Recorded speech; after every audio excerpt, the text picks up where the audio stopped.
Well, thank you, everyone, for showing up so bright and early on a Saturday morning. So yesterday we left off talking about the inherited condition, sort of what we've been left with culturally, socially speaking, and religiously speaking, from all these changes over the last several centuries. Today we're going to get into what some of these changes are. So I titled this session is basically how we got to here, how we got to this point in time. It's broken down into three sections. Part one, we're going to look at philosophical ideas. I know this is the riveting stuff for you guys. That's why we're starting bright and early, 9 o'clock in the morning. Everyone's fully rested. Also, I loved my experience when I got to go to Pennsylvania last year. And this is basically how it was more or less structured. I mean, we were up 8 o'clock in the morning. We were in church for orthros. And then we had classes. Well, we did eat breakfast in between, classes, and then lunch and more classes, and Vespers and more classes. And eventually we got back to our rooms around 10 in the evening. So we're pretty fortunate we're cutting this off around time for Vespers. But it was such a great experience, and I kind of wanted to have something similar. I mean, this is structured very similarly to that. And we have services and class and teachings, and we spend more time in prayer together, and we get to hear hopefully a homily later from Father James. But we're broken down into philosophical ideas. Then we have a second part. We're going to look at some shifts in theology. And the last section, we're going to look at the changes to the conditions of belief. So in order to understand how we got to this point in the history of ideas, we must first discard the notion that humankind has always thought the same. I've heard people say this. And yes, maybe instinctually human beings have not changed a whole lot. If you could say man's fallen nature, some of what our base instincts are, we're pretty much the same. We're after a few basic things, But the broader ideas, we don't think the same as the medieval people did. Well, the ancients for that matter. So contemporary man, notice I did not say modern man. We have entered a period in history that's sometimes called the postmodern. So I will refer to us as contemporary man. We do not perceive to say the world the same as our progenitors did.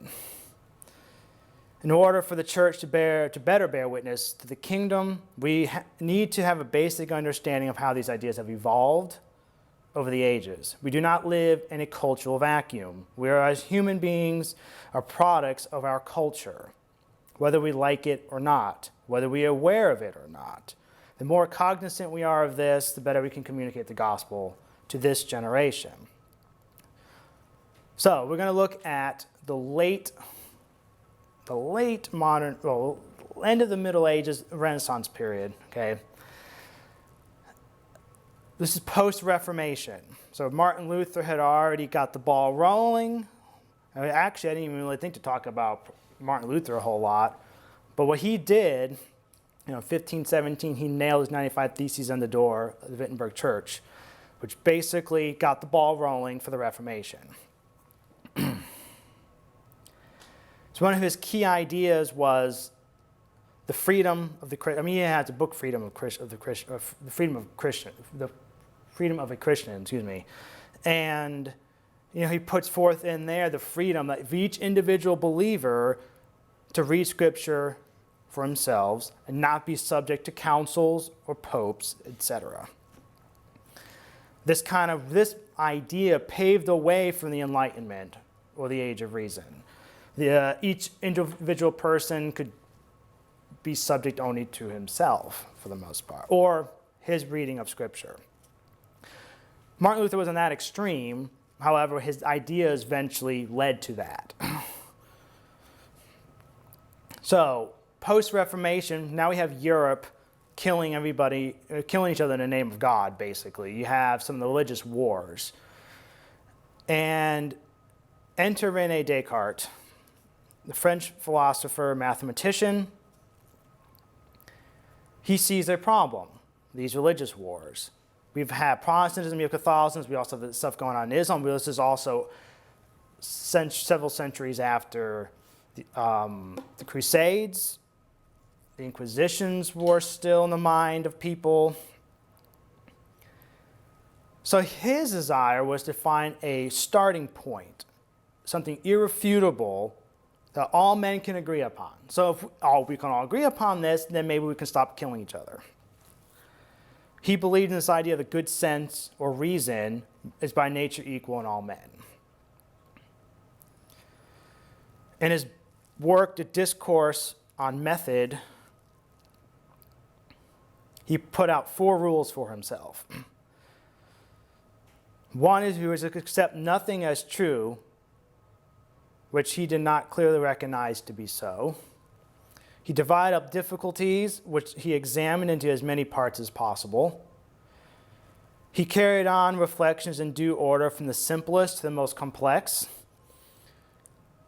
And he enumerated, or enumeration so complete and reviews so general that he should be certain of having omitted nothing. So he's sort of almost describing a scientific method at this point. He was very methodical because he was a mathematician. He was also schooled basically in a medieval scholastic school. He went about doubting everything until he could find a point that was certain. And he calls this a certainty principle. Eventually, he comes to the conclusion that he's doubting, because that's what he's doing. I'm going to doubt everything until I find my irrefutable point. Then he realizes, well, doubting's thinking. I'm thinking. I mean, you could read his progress in all this. It's very fascinating. He basically isolates himself. The idea of navel gazing, it was Descartes typified that. He was there just contemplating wax in his navel for God knows how long until he came up with this, that he's thinking. I'm a thinking person. The famous cogito ergo sum, which is I think therefore I am, which has been parodied I don't know how much over the years, and I'm pretty sure Looney Tunes parodied this at some point. That was the one thing that he could not doubt that he was thinking. So this is crucial here, is the I, not the I. The I is the standard of truth. I am the standard of truth, or Descartes was the standard of his truth. He began to develop this idea of the I, the substance, or the essence of himself, was distinct from his own body, which became known as Cartesian dualism. And this is a huge step away from what we inherited as a church, which is based on sort of like Aristotle's anthropology, meaning that we are sort of a unity of body and soul. My soul, my mind is not distinct from my material person. So the incompatibility/compatibility with orthodoxy, we're going to look at a few philosophers. I'm going to kind of compare them to what we believe. Okay. As I said, the church teaches that the human person is what's called a psychosomatic unity. The psycho meaning the mind, or in this case, the nous, or the heart of man, is a unity with the body. We create an image and likeness of God. We're not two distinct substances. I got to put you stuff up. We got some handouts there. It has some terminology in there if you're unaware of some of the terms. But your substance and your essence is basically what you are in the classical sense. So like a tree is a tree. That tree outside may be a pine tree. Specifically to this time and place, it's a tree. But what makes it a tree is its treeness. That makes all trees trees throughout history, across time and place. That essence is what makes a tree a tree. And human beings in the classical sense, our soul, and basically medieval thought, is what makes us human. It gives form to our body. Okay, they're not distinct necessarily. There's a unity. In Orthodoxy, we are a unity of body and soul. For Descartes, they became separated, which, for those of you familiar with the old Christological debates, Nestorianism, which posited that Christ was two distinct persons living sort of parallel. There was no unity of his human nature and his divine nature, which Cyril of Alexandria had problems with. And he linked it to the understanding of who the Theotokos was. Descartes' kind of similar to that, where we're not a unity of body and soul, we're just a mind trapped in a body, so to speak. And for him, that he even says he does not identify with his body, he identifies with his mind, that he is his mind, not his body. And the thinking faculty is really the real person. This is the seed that eventually grows to the point where we are now in our postmodern society. What really matters is what a person thinks or feels himself to be, not the biological identity. What does this sound like? This is linked to a lot of the transgender questions and these things. It's, I think I'm this, I feel I'm this, regardless of what my body says. I know I'm born to be. It matters what's up here. This links all the way back to Descartes. The human person is not an atomic individual, an isolated individual living sort of divorced from culture and an embodiment of tradition, which is what he tried to do. It is impossible for us to start tabula rasa, meaning from a blank slate. He tried to do that. The Age of Reason, this country's examples founded on these principles, try to start with a blank slate. And we realize we can't really do this. We're also not an authoritative, disembodied I. The I is being the subject, me, myself. I'm not this disembodied, this mind disconnected from the material, observing the world from above, so to speak, ruling on what is true and what is not true. But this was the inevitable consequences of what Descartes did, because he believed this to be the indubious foundational point of all knowledge. Theologian Leslie Newbigin, which we're going to talk about him more later, says this about Descartes. Even if we should grant that the statement, I think, therefore I am, is proof against doubt, it is only because it makes no contact with any reality outside the thinking self, outside Descartes' famous stove in which his great thought came to him.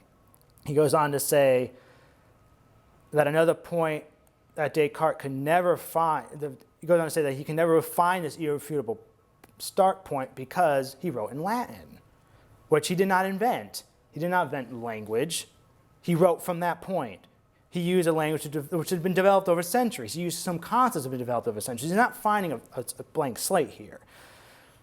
He was also educated in the scholastic system, which was the medieval, the Roman Catholic sort of school of thought, which is a combination of like philosophy and doctrine and theology.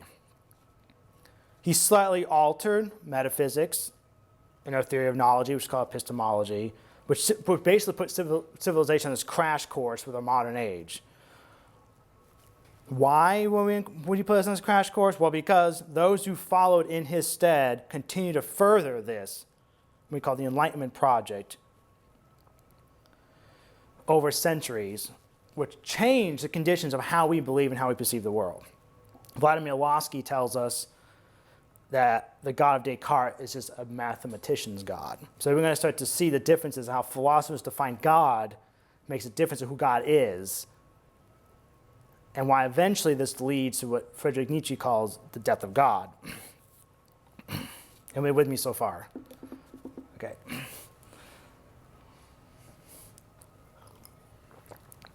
So Descartes lived, I forget his exact days, 1596 to 1650. So we're, quite a ways ago. Well, Immanuel Kant steps onto the stage later. Writing in the late 18th, early 19th century, the Enlightenment project, or the modern age, or the age of reason, all these kind of used interchangeably, is in full swing. And he asked this question, what is enlightenment? And he answered the question is, enlightenment is man's emergence from a self-incurred immaturity. So this idea is beginning to float around that religious belief, or anyone before the scientific revolution, was sort of immature. They believed in superstition, they believed in, fairies in the woods, and these, et cetera, and so forth. They believed that, you had the geocentric world or cosmos, that the Earth was at the center of the universe. All these things that they're learning to be not true. So science is starting to rule the day. So the problem was it makes the assumption that anything preceding this time period was immature. And we see this idea now, even sometimes you speak to people, that everybody living, we have this false notion that we are the most advanced and most intelligent civilization ever, and anyone before us was less intelligent, and the medieval period was like this horrible dark ages for 1,000 years in Europe, and they were all living in complete ignorance. So the most intelligent thinkers would live during the Middle Ages. So I don't see, my reading of these people, I don't see the immaturity. But this is Immanuel Kant, so we're going to talk about him. In his Critique of Pure Reason, he lays out a complex system of how our minds interact with the objects of reality. Okay? For Kant, we do not have direct contact with these objects. This sounds absurd to us because we believe, okay, like I'm seeing this pillar right here, and is that really here? Well, I see it, so therefore I assume this exists in reality as it is. Immanuel Kant would say, we don't really know. That's, there's something there, but we don't have direct contact with that object. What we have are the sense perceptions that go into our brain, and through these innate or these built-in categories of our mind, we interpret the world. We only have the interaction with the concepts in our mind. He goes so far as to say that space and time are mental constructs, they're not real. He gives a long explanation of why time is completely arbitrary assignment within our mind. I mean, we think that before him, the sun and moon measured the times. But no, which is purely arbitrary that we use the sun and moon to assign time, et cetera, whatever. It's just a mental construct. So the significance of things, the meaning of things, no longer inheres within the object or the thing itself, which would be what we believe, that objects have inherent meaning. But the significance lies within the mind as a property of the mind, the thinking mind. The subject, the self-conscious, the transcendent I, you can know the I, as in the sense that I see this, or I observe this, the I is the center. Me as the human being is the center of my world. No longer do we have need to conform our knowledge to the external world. That would be before. Like I have false assumptions. I must adjust my understanding of the world to the world. The problem is in Kant's system, we start to see the I starts to restructure reality. Now, the incompatibility with orthodoxy, along with Descartes, we no longer have contact with the objects of reality. I mean, with Descartes, we had some contact with reality. With Kant, this is completely gone. It's no longer the case anymore. All knowledge of the world is comprised of various analytical, synthetical judgments made from these categories of our mind, which he labels things like space, time, et cetera, so things like that. Immanuel Kant is often labeled an agnostic. Well, if you think about it, if you don't have direct contact with the things of the world, what does that say about God? So he's often labeled an agnostic. Even though it's interesting, he did create an argument for God's existence. He also thought Jesus was a great teacher and moral lawgiver. So he wasn't too far removed.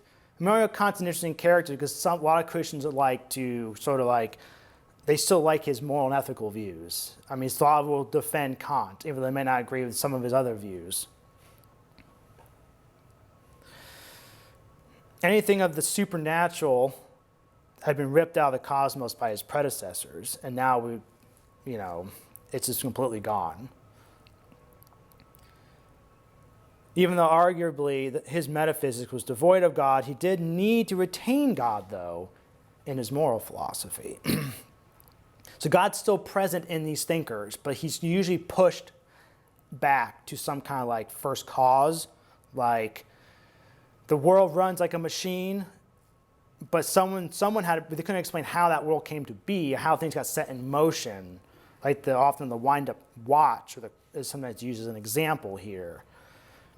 Who set that in motion? Who put it together? But now it runs fine without God. So God gets pushed to like the first cause of everything.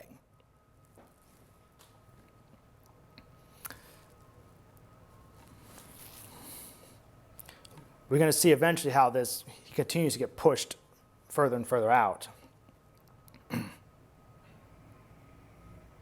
As I said, there are some Christian philosophers who defend Immanuel Kant's ethical philosophy. His categorical imperative, which is what his whole ethical and moral system is built on, is really I think it's a pretty solid theory for moral philosophy, which basically states that, for the most part, if I'm going to act on something, the distilled version, if I'm going to act on a principle, if that principle would be universalized, meaning if everybody acted on that principle, would I still act on it? I tend to like his theory more than the whatever makes everybody happy utilitarian theories of ethics. The problem with Kant, even though I find him an intriguing fellow, and I've been intrigued by his philosophy for years, I got some gripes with it. Why we're talking about him, though, is that he really got the ball rolling for a school of thought known as German idealism. And the idea of idealism is that, all we see is the mind doesn't have direct contact with the real world. And this gets to be more extreme in the thinkers that follow him, which takes us to the next guy. We look at Hegel, George William Friedrich Hegel. Born 1770, died 1831. Another philosopher I've been intrigued with his thought, but he's so difficult to read, you just want to bang your head into the wall. I've heard philosophy students loathe reading Hegel, and these guys like reading tough stuff, and Hegel I swear he intends to just confuse you. He developed a system to resolve this disparity which he's noticed between the objects we observe and our knowledge of them. We have knowledge of something, but in order to evaluate that knowledge, we need superior knowledge or a criterion or a judgment that we possess only if we get that from the actual object itself. So how do we do this? This is this paradox which he wished to address. So he starts with the most basic perception, and he moves along and builds this knowledge to self-consciousness, and so on and so forth, all the way up to what he calls absolute knowing. And there's this process of going back and forth called dialectics, or this movement back and forth between the being, and eventually we see that the being, the person, the being is grounded in itself as itself. And once the subject, in a way, grasps something which is they believe to be other, which is like that pillar is other, it's not me, but once you grasp that mentally through thought, we realize quickly in his thought that we are all the same, in a sense. All reality is same as me, or the being, as far as being is concerned.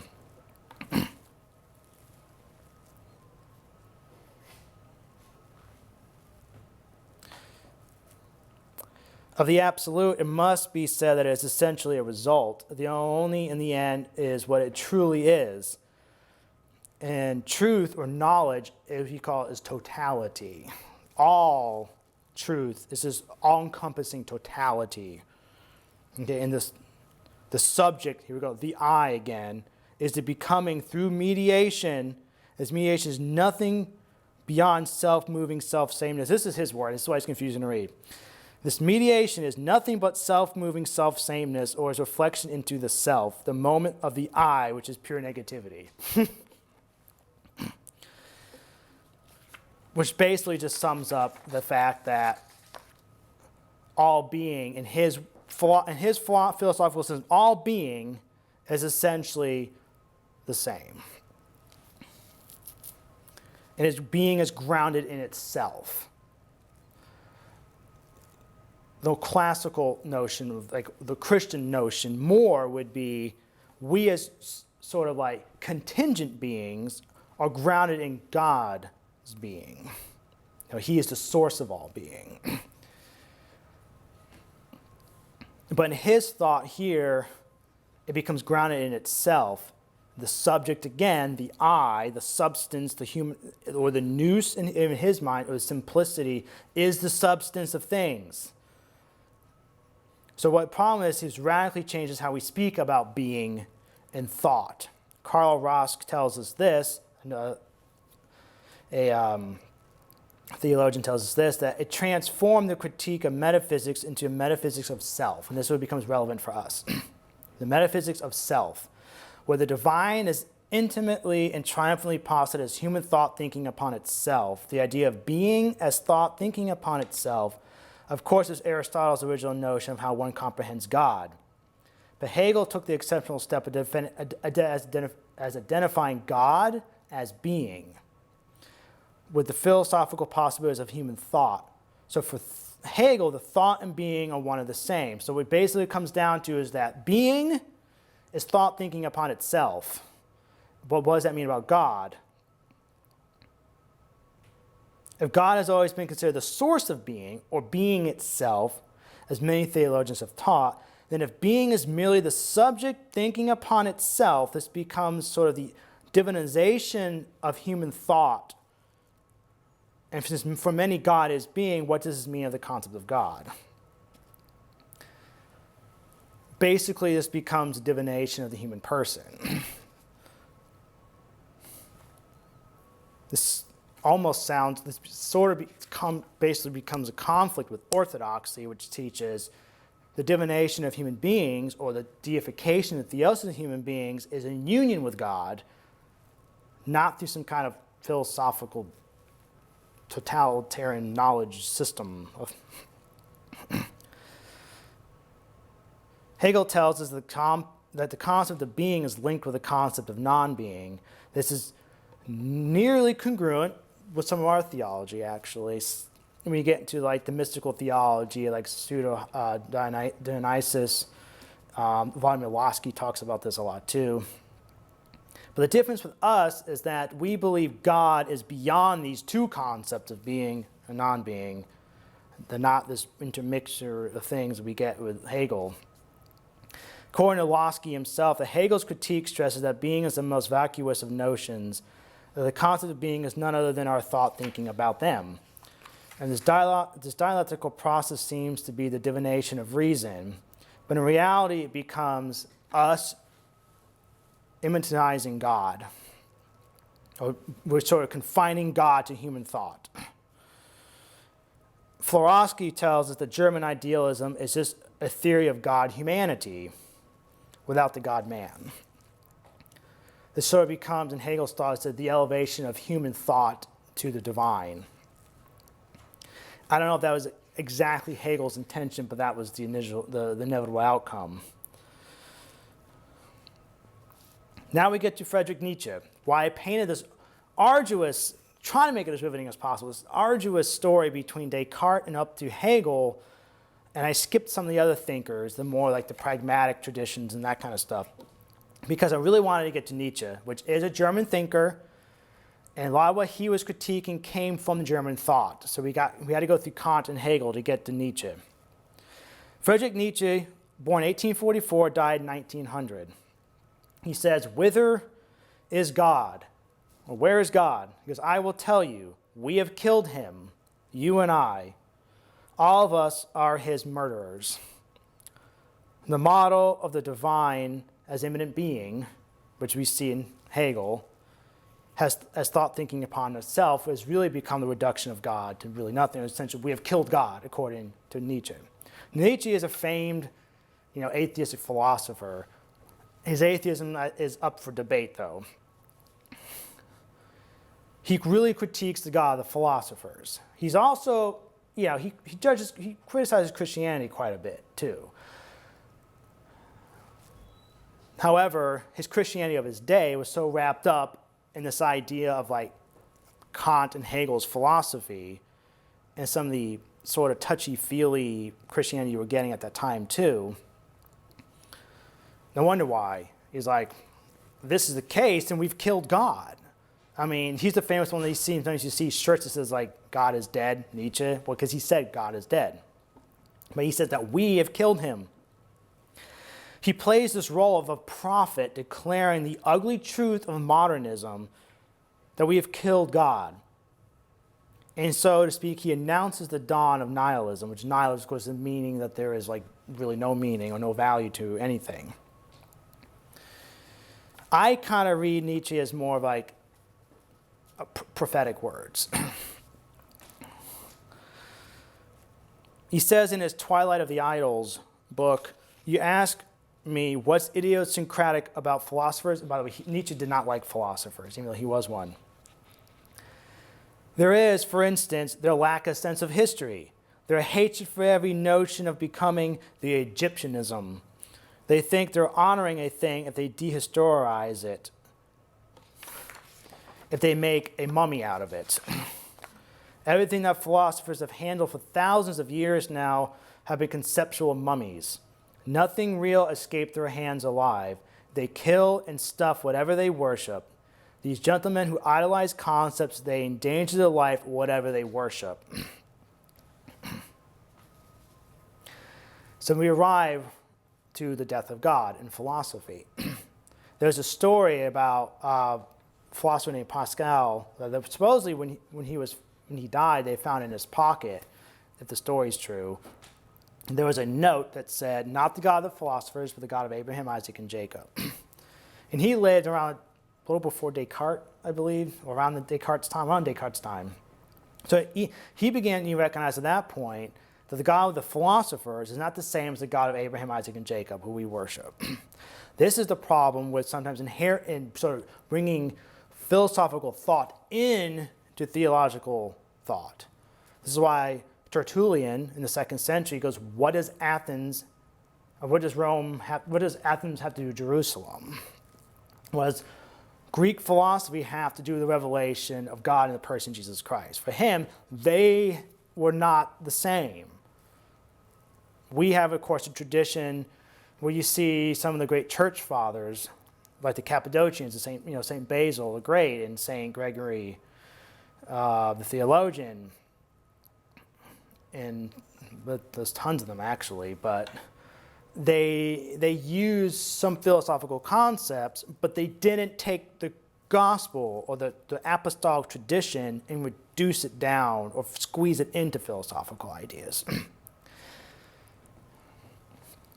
So there's a danger to importing philosophy into the church. It shows it can be done in a good way, and it shows it can be done in a very poor way. If we're not careful, we create idols out of our ideas, and we bow down to them. And then in a case, Nietzsche would be correct, which we've sort of mummified our concepts of mummified God, and therefore we've just, we stuffed and put him up on the mantelpiece. This is our God, and we've created an idol out of him because of our philosophy. So now any questions about the philosophical side? I mean, I know that was a bit much. Okay. We're going to move on to the theological stuff. And there will be a test on the philosophy afterwards.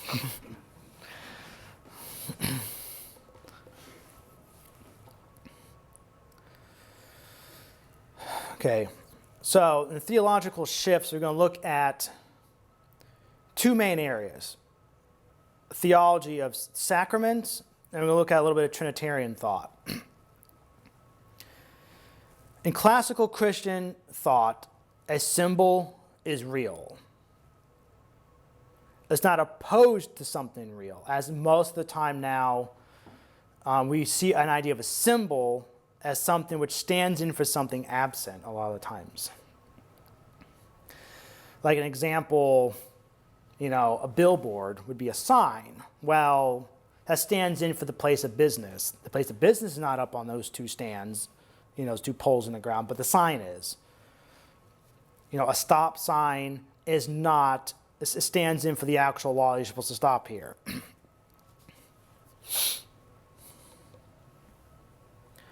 And the classical understanding is the symbol that's not just standing in for something absent, or it's not, but it's very much real. And there's also in the classical understanding of our tradition is both real and mystical. So when Christ instituted the Eucharist at the Last Supper, saying, "This is my body," he was essentially saying, this symbol here, that is my body. Father Alexander Schmemann tells us the Father saw symbol as the key to sacrament, because sacrament is congruent with the symbolic nature of creation. If you've ever read Schmemann, he loves talking about the sacramental nature of all things. We have the 7 specific sacraments that we do. I pointed to 4 fingers. The 7 sacraments that we do. But we can say many things are sacramental. You can say God created the world as one all-encompassing sacrament, which is a way for us to come in communion with God in all that we do. But then the fall happened. But in Christ, the cosmos has been reoriented back to where it should have been. So really the whole world is a symbol pointing to Christ or pointing to God, and it comes a way we can come into communion with him. And our actual 7 sacraments are they're the specific rites that we do, which should sort of emanate out towards all of our life. We're going to talk about later how the Eucharist should sort of ripple out into all of our lives, everything we do. It should not just be something we do here and leave. We should learn to live Eucharistically. The only way to really start doing that is to see the world as one all-encompassing sacrament or symbol. However, where Western thought went off the rails, and we have to talk about this because this is the idea that shaped our world. Remember, we didn't have the change in sacramental thought like the West did. They kind of went off the rails a little bit. It was during the Scholastic period, which we talked about earlier, during the Middle Ages. And there was a man named Berenger of Tours, I'm probably not saying that right, but he taught the presence of Christ in the Eucharist is not real, but it's mystical. Because remember before that, it was real and mystical. But he's like, it's real. It's not real, but it's mystical. Because how can it be real? It's just bread and wine. So it's more of a mystical, his mystical body and blood. Well, during one of the Lateran councils in the 11th century, the Roman Catholic Church declared that it was real, because we believe in a real presence, but therefore it was not mystical anymore. And this Fourth Lateran Council in 1215, basically at this point we hear that term transubstantiation, we talk about occasionally. It's where it became doctrine. And what this states is that in Aristotle's thought, because this is what was used during his idea of philosophy coming into the church, Thomas Aquinas used Aristotle's philosophy. So the idea of, we're talking about substance or like something that makes something what it is, like the idea that tree outside is a tree because it has the essence of a tree, but it has these properties which vary from time to place. Like that pine tree outside may have 4 branches and have this gnarly knot on the side, but it's still a tree because it's a tree. It has treeness. But its accidentals, its visual properties will vary from the next pine tree 10 feet over. Or a pine tree in 100 years from now may sprout up in your backyard, let's say, okay?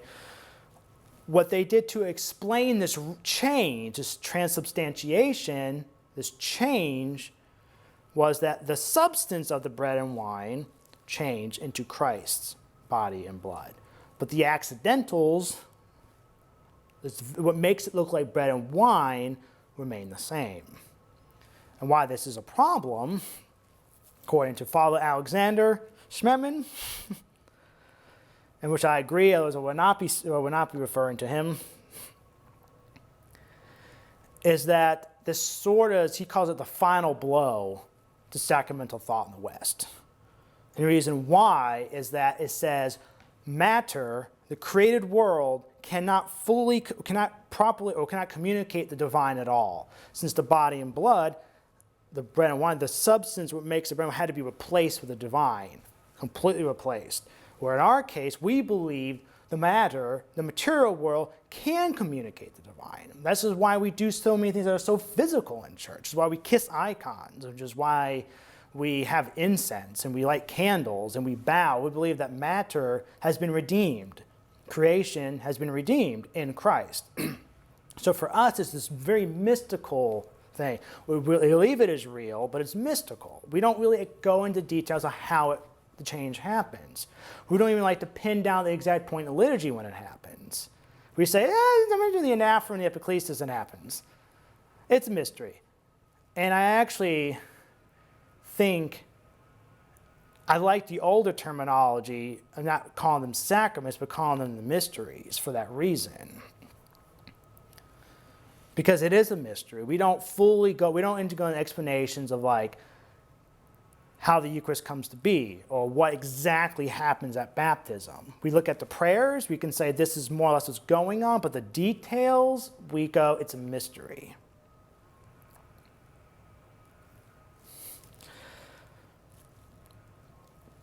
So the problem with this thought in the Middle Ages was that it split, put a rift between the material world and the immaterial, or between the supernatural and the natural, or sometimes you have the sacred and the profane, and this is where secularism begins to rise. This was just a few centuries before Descartes came on the scene and said, hey, you know what? I identify with my mind more than my body. I'm a thinking being. The body is not as important. It just sort of houses the mind. Because that rift was already there. And one thing I like to say, we try not to, in Orthodoxy, make distinctions between the natural and supernatural as much. We don't see these distinctions, or like this is sacred and this is profane. We have spaces that are carved out, like the church building.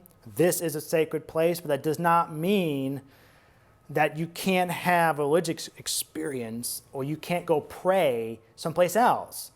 Some of us like to hike here. You can have these experiences and encounters with God outside the church building. It's not like it's only confined to this space, but we know this is cut out as niched out in the world as a holy place. But that doesn't mean other things can't be holy. So we try not to make that distinction. But in the West, you tended to see that change. You see, like, being a priest was the religious occupation. But then there was the secular jobs, like the candle maker, the bread maker, the baker, and all these things. And then there were sometimes called secular priests. And then there were, the fully spiritualized priests. The secular priests would be ones that work in the world, or not work in the world, but they are like a parish priest. But then you've got the priest monks who are like sequestered away somewhere. They're cut off from the world. They don't have the secular job as a parish priest. This thought began to come out in the Middle Ages.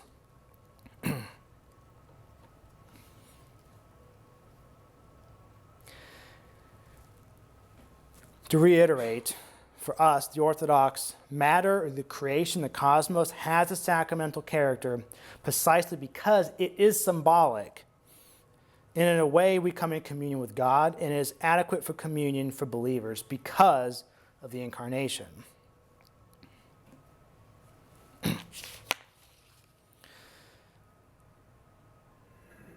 So moving on from the sacramental into doctrines of the Trinity, and this will be a quick section. We've got to move along. So these are broad generalizations, though, okay, between Eastern and Western thought. The East, you tended to see the focus on the threeness of the Trinity, Father, Son, Holy Spirit. The West, you tended to see a reduction to the nature or the oneness of the Trinity, or the unity. Sometimes the word monad would be used, the one. This focus on unity allowed for the philosophical God more to creep in later. We see this in some of the philosophical thought, like the Neoplatonists in these groups around the time of the early fathers, tend to focus on usually the simplicity of the oneness of God, like Plotinus talked about this. The East tend to focus on the threeness, the three persons revealed, and then later the threeness in the sort of the essence of God. But this sort of like oneness, the philosophical God began to creep in a little bit more, and by the time we get to Thomas Aquinas later, and then later Descartes, which you mentioned in the beginning, this meant sort of the simplification of God to a single thing, either nature, being, goodness, something like that.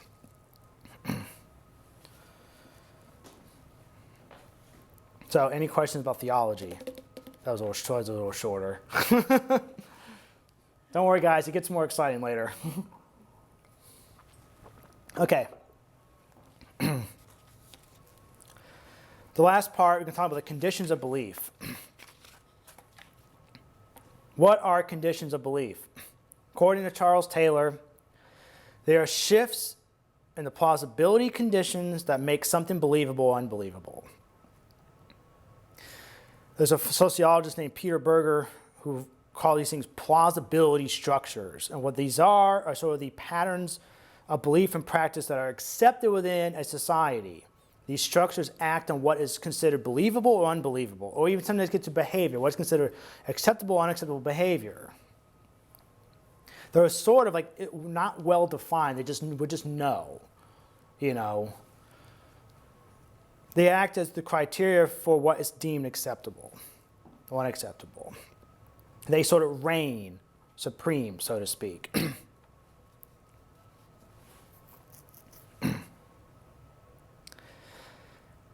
I believe that this idea is grounded in what we call language game theory by philosopher Ludwig Wittgenstein.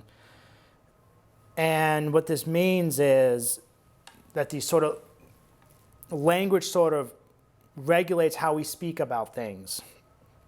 Not just the medium how we communicate, but how we speak about something.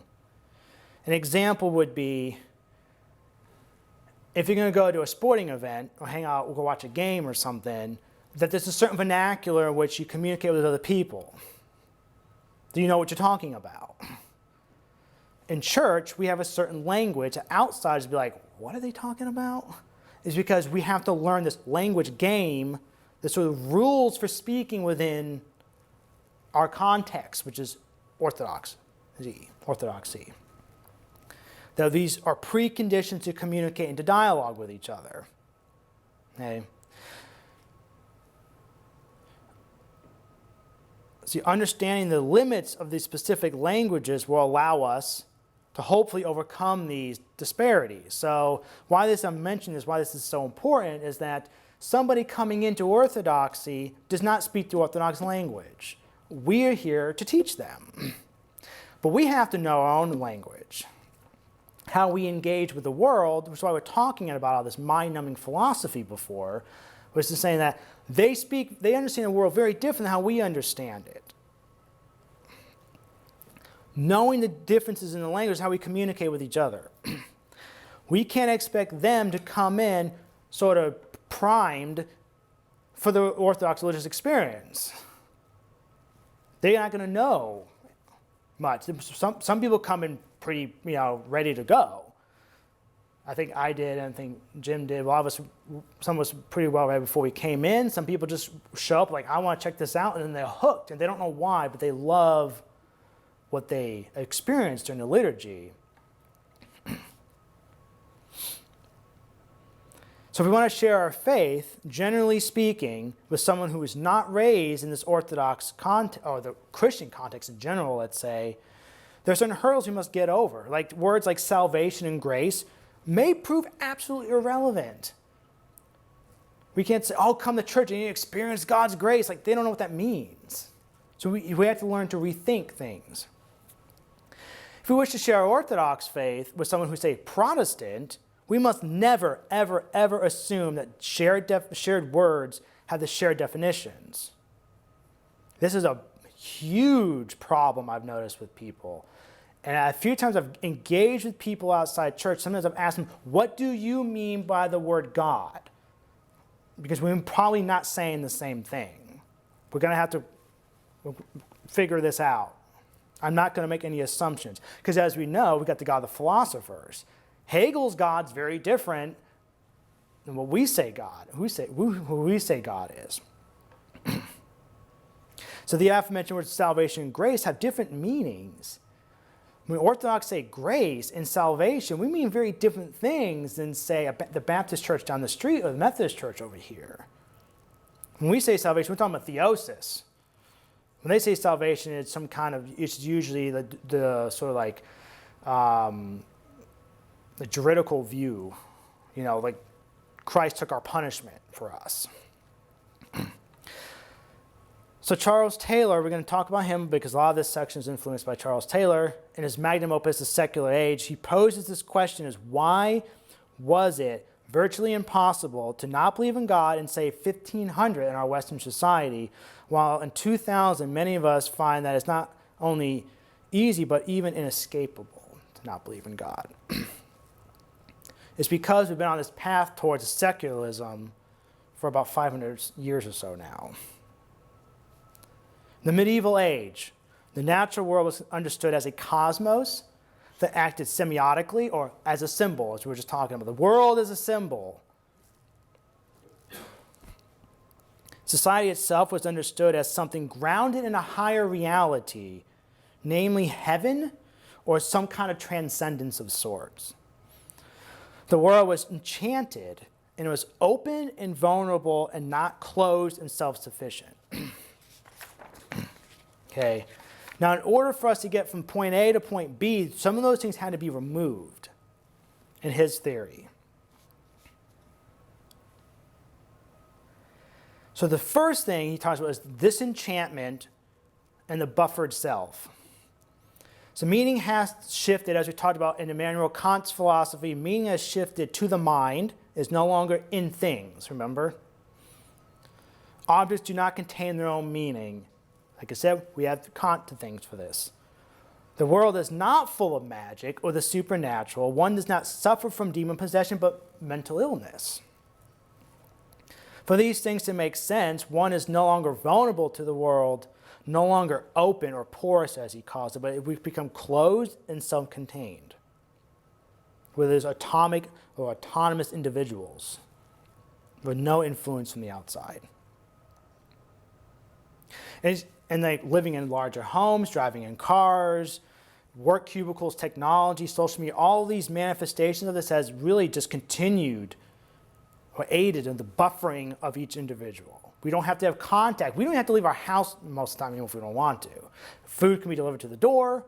We can communicate through text or social media, and you have very little contact with anybody. This just sort of buffers the human person more and more and cuts us off from the world more and more. Okay. The second thing is, he calls it living social. Beliefs no longer have repercussions on the community.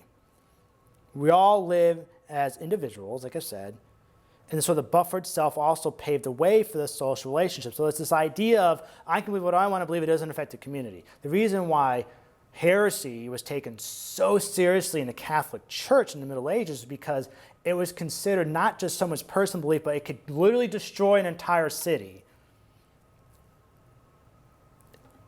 They believed it was a way of almost killing the village, because that unity was so important, which is why the story goes during the Arian debates, well, the emperor called called the first council, ecumenical councils, because the arguments poured into the streets and it had civil unrest. So beliefs had communal impact.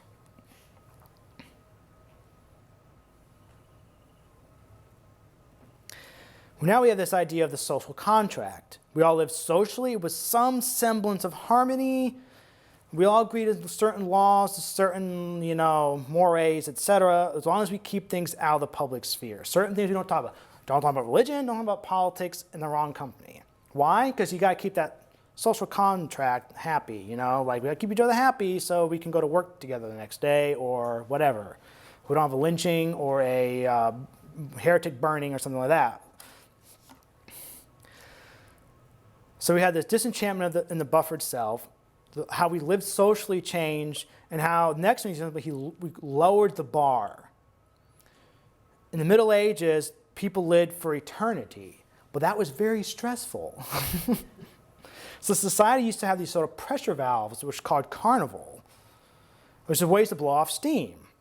And doing away with this two-tier social structure is what they had.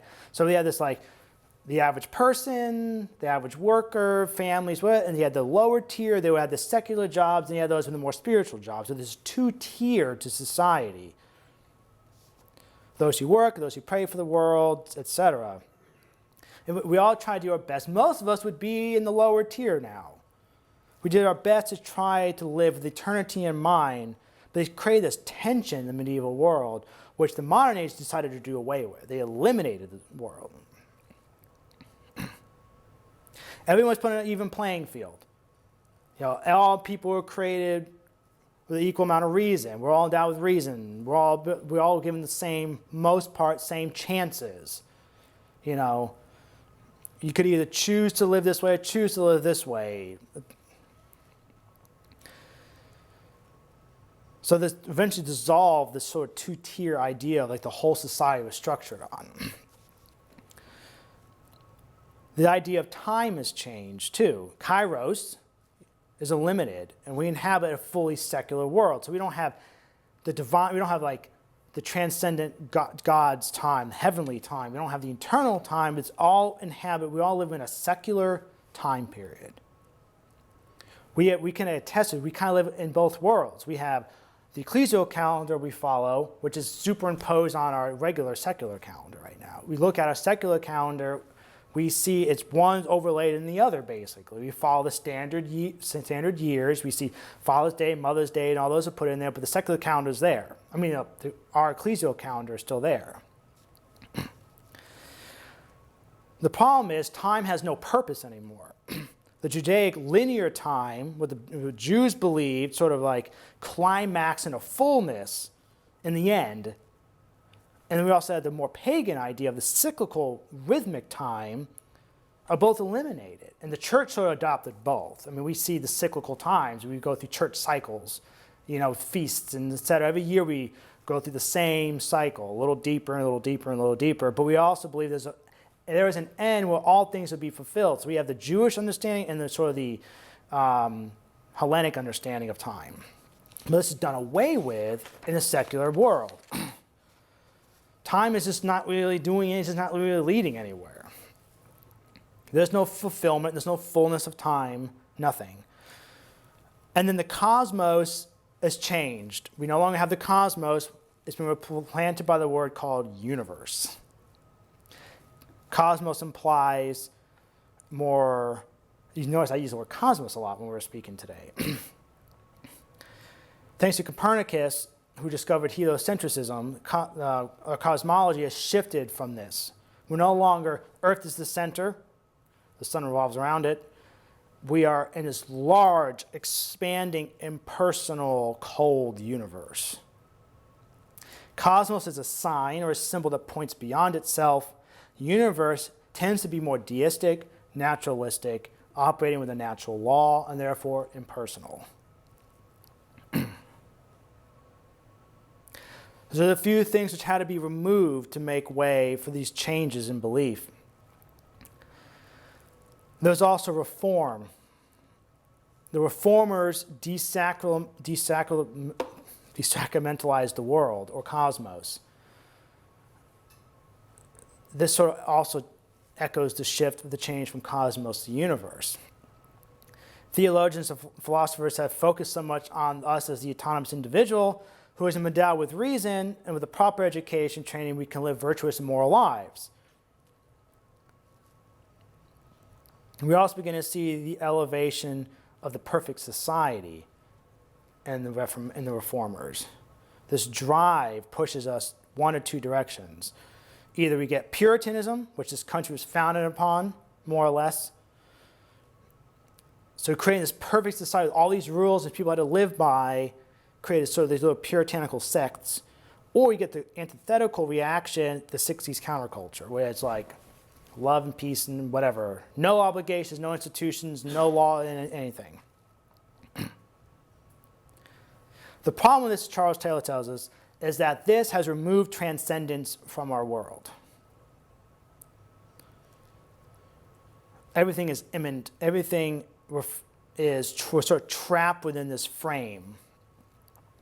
And there's no transcendence anymore. But he says we're haunted by this transcendence, which I find interesting. All things point to a meaning purely within the realm of space and time. The universal transcendent meaning is blocked out by an immanent frame which has been constructed around us. We're all secular now, he tells us. We're all Joseph K's milling around the bureaucratic nightmare world of Kafka's The Trial. So we've arduously discussed just some of these shifting ideas and the conditions of belief that sort of left us trapped within this frame. And we're desiring for something transcendent to sort of pierce through the cracks of our self-imposed fortress. So in our next session, we will discuss just how the church should respond. I'm leaving you guys on a negative note again. Sorry. How should the church respond to this? The world has been irrevocably secularized.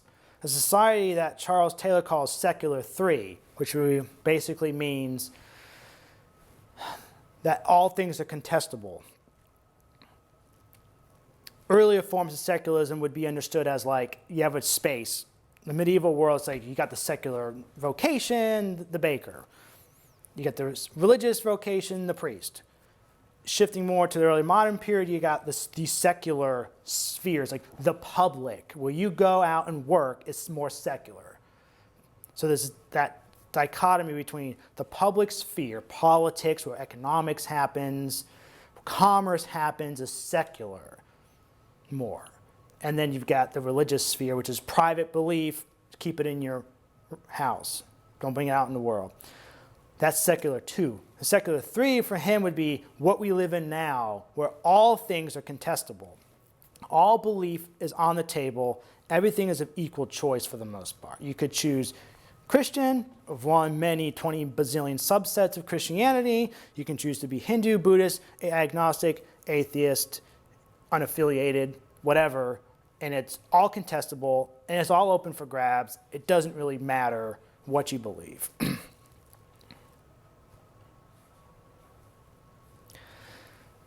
So I'm going to pick up later after break and let all this digest a little bit. If you guys have any questions, just let me know. It gets a little easier from here.